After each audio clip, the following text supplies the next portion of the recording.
It's the matchup presented by Draftkings. I'm your host, Travis Fulton. Welcome back in. We have made it. The finals are here. The top 30 in the FedEx Cup standings are in Atlanta at Eastlake Country Club, the host of the finals, as it is each and every year. And I've got to say, the playoffs, they've nailed it this year. Of course, TPC Boston was leg one. We had all kinds of birdies and fireworks. Dustin Johnson just blitzed the golf course at minus 30. Then we went to Olympia Fields, and they tightened it up a little bit. Very difficult golf course. Two guys, Dustin Johnson, John Rom, got it to minus 4. And how about that putt? Not only from DJ to get into the playoff, but John Rom, incredible. Drops the bomb to win again on the PGA Tour. DJ's number 1, Rom's number 2. We'll get to that here momentarily. And then we come down to Eastlake, another golf course that's going to challenge all 14 clubs in the bag. Another par 72, par 5s. You got the 6th hole and, of course, the 18th hole. But a golf course that has yielded all kinds of winners over the year. Of course, Rory won here last year, and also in 16, Tiger here in that memorable finish in 2018. Actually, Rory was standing alongside of that. Xander won here in 17. Spieth in 15. Billy Horschel in the field in 2014. Stenson in 13. Sneds in 12. Bill Haas in 11. And then Jim Furyk back in 2010. So we've seen all kinds of players here. It's just not the bomber, but it's the plotter as well that kind of moves it from position A to B, can win with putting here.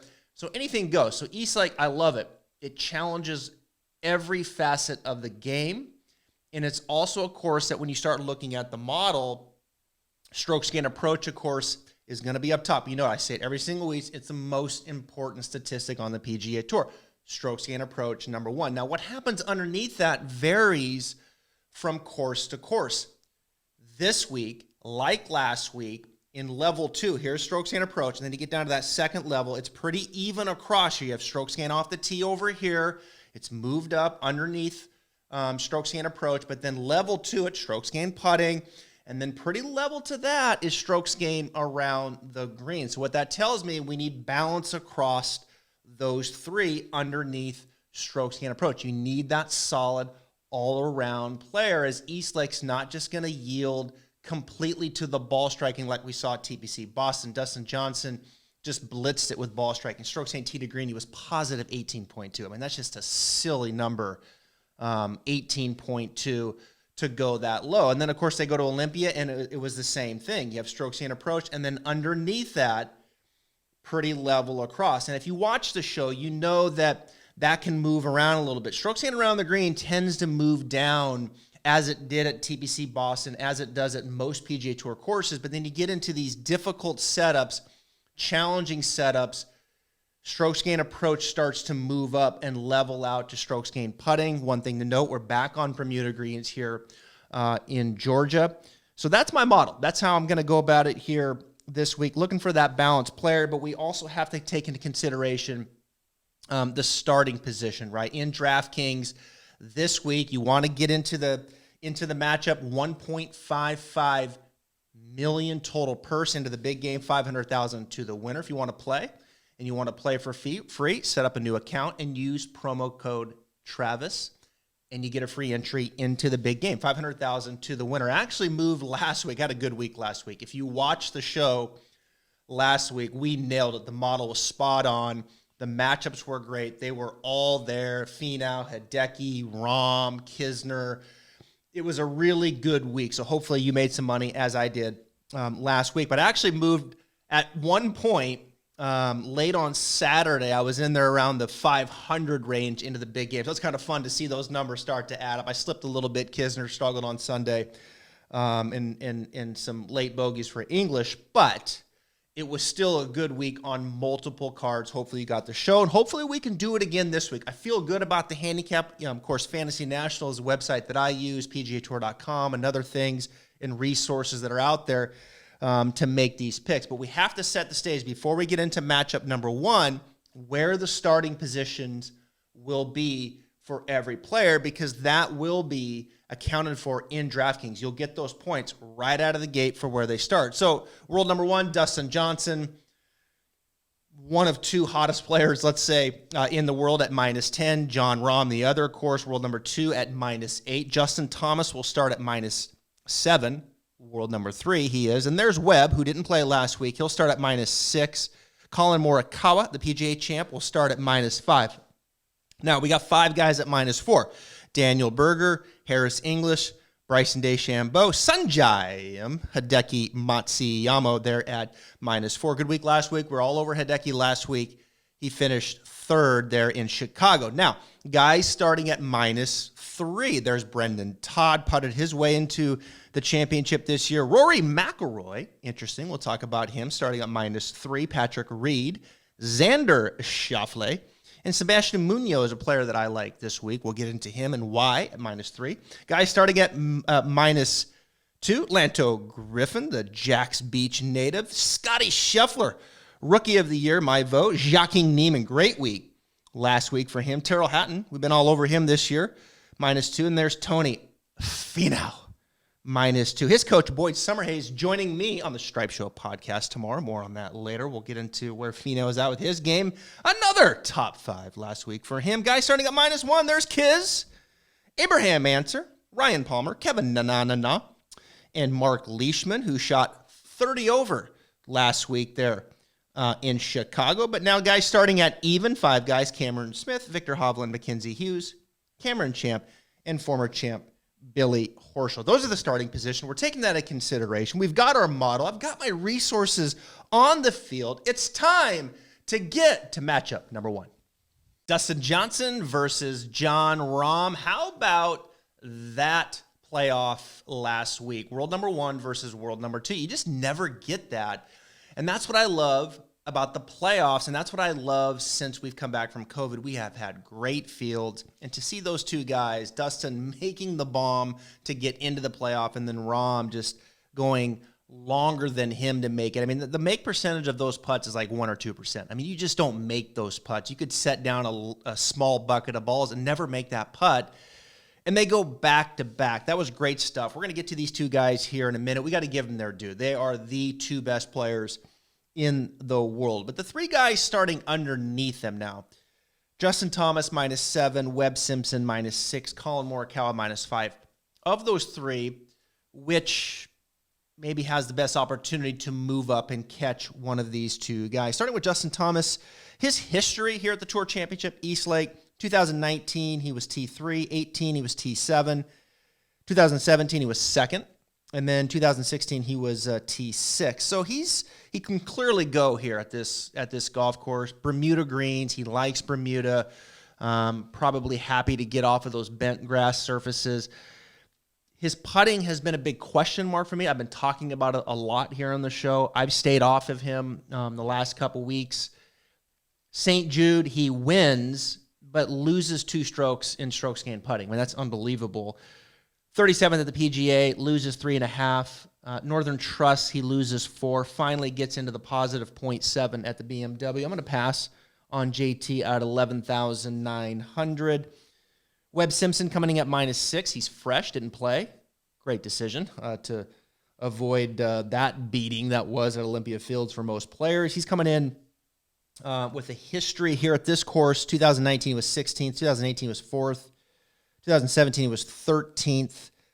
You look at his recent form: 6th at the Northern Trust. He was 3rd at the Wyndham, and Webb is great on Bermuda greens. I like Webb. I think this is a good track for him. He's starting at -6, only 4 back. I think he's kind of starting to piece it together. You know, I don't think we've seen the best from Webb here as of late, but I do think he's piecing it together. He's coming in fresh. I think I like Webb the best out of these 3. Colin Morikawa is the other one, 10,400. Of course, he wins at Workday. He wins the PGA Championship in impressive fashion. But I think the one thing here with Colin Morikawa, when you look at him, is Bermuda greens, right? He can putt bent growing up in California, but he has really struggled on Bermuda greens. This is his first time to Eastlake. I'm probably going to pass on Colin Morikawa here. But again, Colin Morikawa is a superstar in the making. JT, Webb, Morikawa, which do I like the best? I think I'm going to go with Webb out of those 3 in my lineup. Now, we go back up to Dustin Johnson versus John Rom Dj. Starting at -10, you're going to pay a big price for him, $15,200. That's the biggest number we've seen all year. He was T29 here last year, third in 18.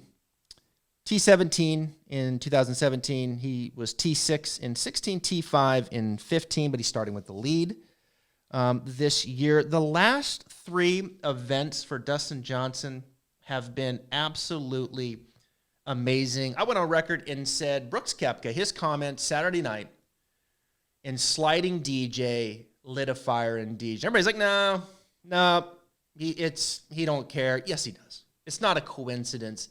Since that moment, here's what he's done. He played good on Sunday at the PGA. Morikawa just played better. But he was second at the PGA. Great ball striking. More importantly, great putting, positive 6.8. He blitzed the field at the Northern Trust, won by 11. Won by 11 shots, positive 18.1 strokes gained tee to green, positive 5.4 putting. We go to the BMW, plays, once again, great golf. Struggled a little bit around the greens. Strokes gained tee to green, though, positive 8.2. And again, most important, positive 3. Putting, DJ can go back and forth with his putting. It drives his coach, Alan Terrell, crazy. I think he's settled in, though, on the right putter. He's focused. This is not the DJ that shot 80-80 at Memorial, where John Rom won.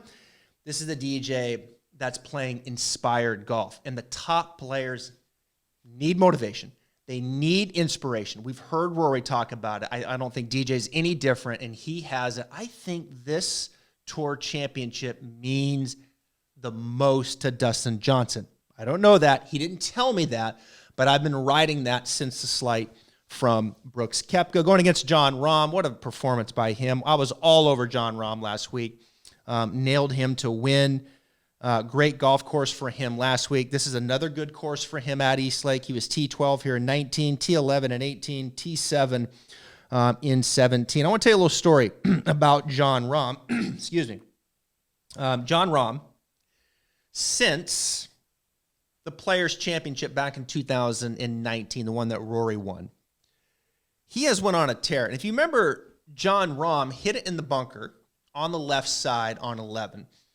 And he got into this confrontation with this caddy. He wanted to try to hook it around the tree and over the water that protects the green. And his caddy's like, no, just wedge it back out here to the right. And he had the lead at the time on Sunday. Overruled him. I think took a 4-iron, tried to hook it, win the water, made 6, and ended up finishing outside of the top 10. It was a poor mistake. Some emotion got involved. But John Rahm, since that time, okay, we have watched him grow up and become, no question, one of the top players in the world with Dustin Johnson. He wins the Zurich in April the next month with Ryan Palmer. He goes over to the European Tour, wins the Irish Open in July of 19, wins the Spanish Open in the October of 19. Then he wins the DP World Tour Championship in November of 19, which also got him the Order of Merit. Then he comes back to the States, wins Memorial in July in 19 since restart, and then wins the BMW Championship last week. Those are the things that he's been doing since that decision at the Players' Championship. He is growing up. He is a world-class player. And it's incredible to watch. This is a good golf course for him. It'd be nobody's surprise if he catches DJ and wins the Tour Championship. But from a head-to-head standpoint, I'm going with my man, Dustin Johnson, the inspiration to kind of feed it to Brooks Koepka to eat some crow. Matchup number 2, Daniel Berger versus Xander Schauffele. We've talked a fair amount about these two over the last 3 months. Berger more than Xander. We're going to get to them in a second here and why I like those guys. But, you know, -4 and -3. That's really the focus here of this segment. Who are some guys that I'm looking at that can climb the chart? It's going to be tough. They're spotting the best players in the world. Plenty of shots. DJ up there at 10, Rahm at 8, JT at 7, Webb at 6, and then Morikawa at 5. Let's go to the -4s. Harris English is at -4. He was T22 here back in 2015. Remember, he lost his game really there for a couple years. Has done a great job with Justin Parsons, as I've talked about here on this show, to get his game back intact. He's a Georgia Bulldog. He's played here in these surfaces many times. Didn't play great last week. BMW finished 40th, just kind of blah across the board. Northern Trust, of course, played fantastic, put 4 rounds together, finished second. Just DJ was off the chart and was at 30 under, but Harris was at 19, lost by 11. 23rd at the Wyndham. He was 19th at the PGA, 18th at the 3M Open, 13th at Memorial, 17th at RBC Heritage. Just incredible consistency since the restart. All phases of the game, he has it. I mean, he can strike it. He's got a good short game. He hasn't lost strokes around the green all year. And last week was the first time that he lost strokes putting, and he lost by 0.1, barely, since the restart. His approach game was not good last week, and he struggled a little bit off the tee. Harris English, I'm probably going to put in a lineup or two. I don't think he's my favorite out of this group, but he's someone that you certainly could see moving up and continue the consistent play, assuming that he worked out some of that approach game. There's Bryson at -4. Don't forget about Bryson. We know he's got the long game. He's at 10,100. You're going to pay for him a little bit. He was T12 here last year, T9 in 2018. But the only thing with Bryson, he played such a great stretch of golf there, right? We just saw him overpower golf courses. But his worst golf has been right now here in the playoffs. He missed the cut at the Northern Trust and 50th at BMW. And what concerns me is the approach game, and that's the most important statistic that you have to have. Bryson has lost it a little bit from his ball striking standpoint, in particularly with the approach game. I'm probably going to pass once again on Bryson. There's Sanjay M at -4. I was on the right side of him last week. If you follow me, you know I love Sanjay M.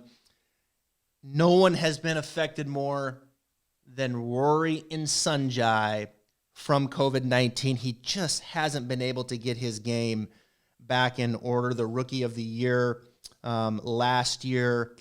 And I'm going to pass once again, like I did last week, on Sanjay M. We go down to -3s. There's Brendan Todd at 7,600. Has had a great year. And back on Bermuda, Georgia guy.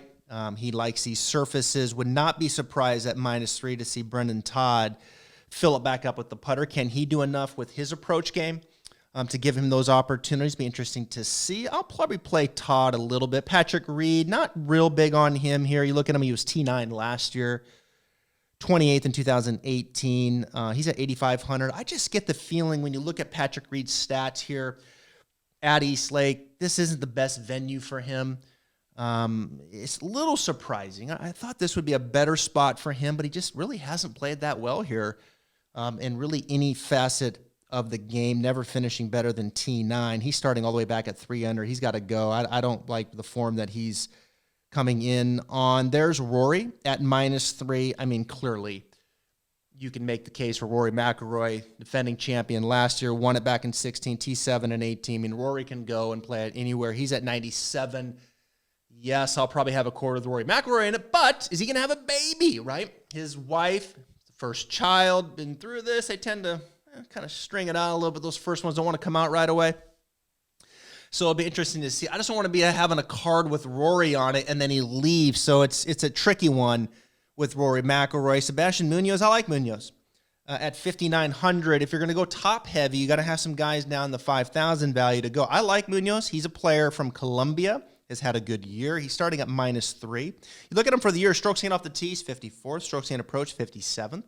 Strokes gained around the green, 55th. Strokes gained putting, 103rd. Not a great putter. Loses strokes putting, but his best surface by far, it's not even close, is Bermuda. I like Munoz for some value here to fill in under some of these higher priced guys at 5,900. So in -4s, Daniel Berger to me is the class of that. He's had a terrific year. 25th at the BMW. It was a little off. I think the golf course kind of chewed him up a little bit there late. He started, I think on Sunday, he was 4 under through 7. He holed out on the par 4, and then he just kind of got beat up there on the back 9, as it did to most people. But he was 25th, 3rd at the Northern Trust, played well there, 6th positive in the strokes gained putting, 13th PGA, 2nd at WGC, was 3rd at RBC. He won the Schwab, 4th at the Honda, 5th at AT&T, 9th at WM. I mean, how's that for a year? I mean, I've been saying all year, Berger's been a great bet for me in my lineups many, many weeks. And I'm not going to stop now. I think Daniel Berger is a guy that will continue his good play and will cap it off with another good week. He was 15th when he played here back in 2017, T15 and 16, T12 in 2015. So I like Daniel Berger at 9,100. He'll be in some lineups. There's Xander at 89. It's time for Xander to put it all together. I've been talking about Xander. He's a player who, just kind of like he gets the engine started and he starts moving. There he goes, and then like one of them cuts out. And then he gets it started, and there he goes, and one of them cuts out. He just quite hasn't put it all together. But this is the place that you'll see it for Xander Schauffele. He likes this place. T19, he was 2nd. 2018, he was T7. And then, of course, back in 17, he won. His stats are good here over those 3 years. He's not playing bad. He's not playing great. He just needs to keep both engines moving for 4 rounds over a period of time. I think he'll do it here this week. He's the class for me at -3. Give me Xander Schauffele slightly over Daniel Berger, although Berger will be in some lineups. Although Harris English will be in a couple lineups. And Sebastian Munoz will be in a couple lineups. And I forgot one at -4, Hideki Matsuyama at 9,300. We were all over him last week. It looked like he was shooting 108 off the tee, hitting slices, but yet he's got one of the best short games in the world. I think that'll keep him in it. That's needed here at Eastlake as well. I like Hideki. I'll probably play him a bit, although 93 seems a bit steep to me. You'll probably see more of Harris English out of me at 87 in the -4. So give me Xander over Daniel Berger. Going to be interesting to see how this group moves up to try to catch some of those big dogs up top. Let's talk about the guys starting at -2, 8 shots back of Dustin Johnson, 6 shots back of John Rom. Lanto Griffin kicks us off. Got a lot of people asking me, how did Lanto Griffin get into the Tour Championship? Well, he had a great fall season. That schedule in the fall, which starts next week in California for the new season, the Safeway Open, he crushed it there. Got a lot of points. The Tour is rewarding those guys that play in the fall. Lanto Griffin won the Houston Open back in October of 19, 18th at the Shriners, 17th at Safeway, 11th at Sanders, 13th at the Greenbrier. And then, of course, he played well last week at the BMW, finishing 10th. I'm probably going to pass on Lanto, but I like the reward the Tour is giving these guys that are playing in the fall. Scotty Sheffler, we've seen him really spike here of late. 59 he shot at TPC Boston. He was 20th at the BMW, 4th at the Northern Trust, and then also 4th at the PGA. Scotty, very impressive tee to green. He's going to chew you up in strokes gain from tee to green. He plays the long ball there, but he's not great on Bermuda. Interesting for me, Sheffler, this play. We need some firepower to go up the leaderboard. But I'm going to go ahead and probably pass on Scotty Sheffler. Jacques Neiman, he won the Greenbrier earlier in the season. Feels like about 10 years ago now. And he was 3rd at the BMW. Been a little up and down. He's fun to watch, though. Kind of a smaller guy, limber. I like his golf swing. He tends to be better on bent grass than he is Bermuda. He kind of flows with the putter a little bit. I'll probably pass on Neiman this week. These -2s are an interesting group, though, as we move now to Terrell Hatton, who's a player that I love and has been on one of the more underrated players in the game for me. He's a very good putter, in particularly on Bermuda grass. 16th at the BMW last week, 25th at the Northern Trust. He did miss the cut at the PGA, didn't play well there.